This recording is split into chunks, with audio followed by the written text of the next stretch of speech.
नमस्कार। आज हम करेंगे कक्षा 8वीं का पाठ 10वां। नाम है पाठ का रब्बा मी दे पानी दे। इसे लिखा है विनोद शर्मा जी ने। सबसे पहले कठिन शब्दों के अर्थ जानेंगे। नंबर 1, मी वर्षा, झुलसी जल रही, जिंदगानी जीवन, किश्ती नौका, रवानी गति अथवा चाल, खुशहाली प्रसन्नता, मवेशी पालतू पशु, नष्ट खत्म, प्रदूषित गंदा, व्यर्थ फजूल, सुहानी अच्छी, सीख शिक्षा, गम शोक अथवा दुख। आगे कविता का सार। इस कविता में कवि ने भगवान से प्रार्थना की है कि वह भरपूर वर्षा करे ताकि हमारे खेतों में हरी भरी फसलें लहलहाने लगे। वर्षा होने से खेत सोना उगलने लगेंगे क्योंकि उनमें पूरी फसलें उगेंगी। असल में पानी ही जीवन का आधार है। इसके बिना पशु प्यासे रह जाते हैं और खेत सूख जाते हैं। पानी से हमारे जीवन में रवानगी आती है। यदि पानी ना हो तो यह रवानगी भी ठहर जाती है। कवि हमें चेतावनी देता है कि पानी को फिजूल बर्बाद ना करें। यह बहुत कीमती है। पानी कभी रंगदार दिखाई देता है, कभी आंख से आंसू बनकर टपकता है। यह समय के अनुसार कई रूप धारण कर लेता है। प्रसन्नता में भी आंखों में पानी आ जाता है। यह सब उस भगवान की दया के कारण होता है। इसलिए वर्षा की कामना की जाती है। आगे कविता के सरलार्थ।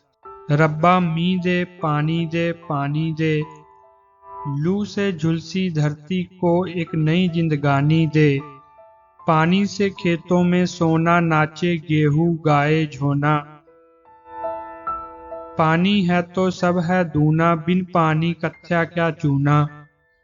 पानी है तो है जिंदगानी, पानी खत्म तो खत्म कहानी। जीवन की किश्ती को आकर नई रवानी दे। रब्बा मी दे पानी दे पानी दे पानी दे। अब इस पद्यांश का प्रसंग। कविता की ये पंक्तियां हमारी पुस्तक आओ हिंदी सीखें 8 में संकलित कवि विनोद शर्मा की कविता रब्बा मी दे पानी दे में से ली गई हैं। इनमें कवि पानी का महत्व बताते हुए भगवान से वर्षा करने की प्रार्थना करता है। कविता का सरलार्थ।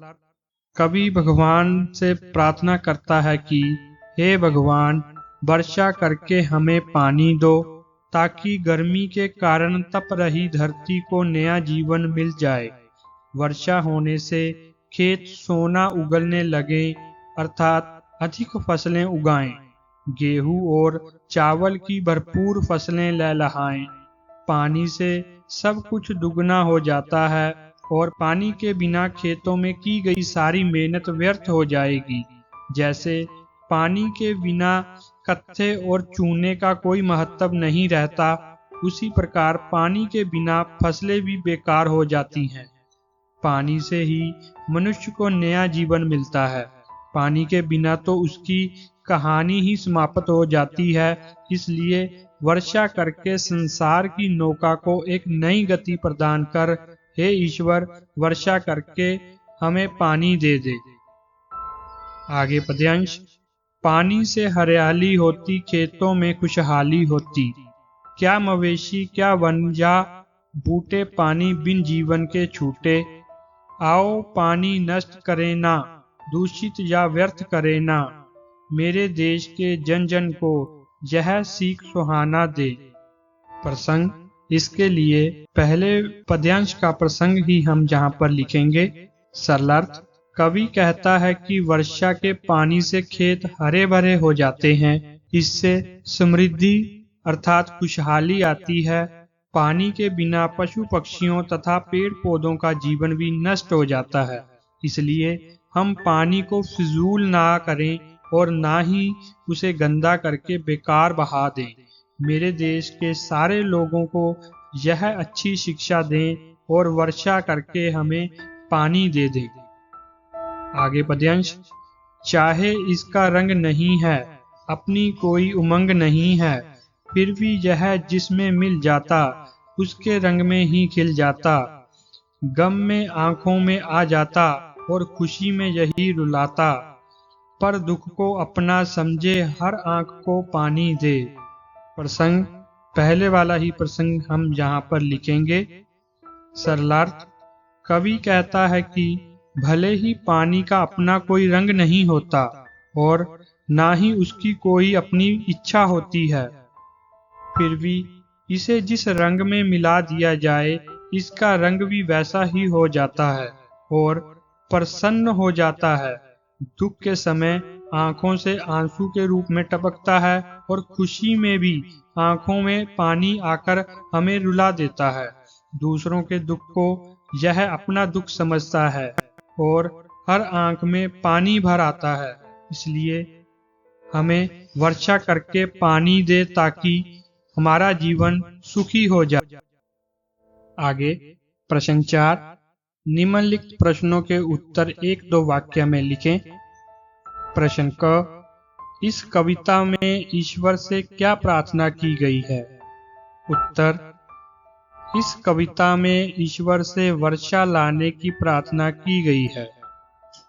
प्रश्न ख। खेतों में सोना का क्या अर्थ है? उत्तर। खेतों में सोना का अर्थ गेहूं और चावल की अच्छी फसलों से है। प्रश्न ग। पानी के बिना मवेशी और खेतों पर क्या प्रभाव पड़ता है? उत्तर। पानी के बिना मवेशी मर जाते हैं और खेत सूख जाते हैं। आगे प्रश्न घ। इस कविता में देश के प्रत्येक नागरिक को क्या सीख दी गई है? उत्तर। इस कविता में देश के प्रत्येक नागरिक को पानी को नष्ट, प्रदूषित और व्यर्थ ना करने की सीख दी गई है।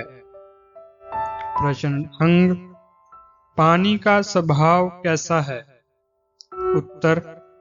पानी का स्वभाव मिलनसार है। यह जिस रंग में मिल जाता है, उसी रंग में खिल जाता है। प्रश्न 5। निम्नलिखित प्रश्नों के उत्तर 4 या 5 वाक्यों में लिखें। प्रश्न क। जीवन में पानी की आवश्यकता क्यों है? कविता के आधार पर उत्तर दें। उत्तर।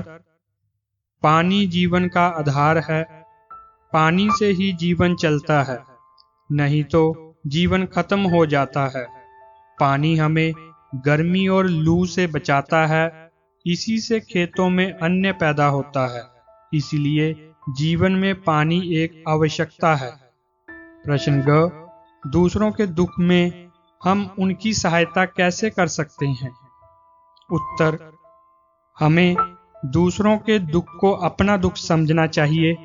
किसी की आंखों में आंसू देखकर हमारी आंखों में भी पानी आ जाना चाहिए। इससे दूसरों का दुख कम हो जाता है। आगे प्रश्न 6। 2-2 पर्यायवाची शब्द लिखें। पानी, जल, नीर, मी, वर्षा, बारिश, सीख, शिक्षा, ज्ञान, जन, लोग, नर, दुख, पीड़ा, कष्ट, आंख, नेत्र, नयन, धरती, भूमि, धरा,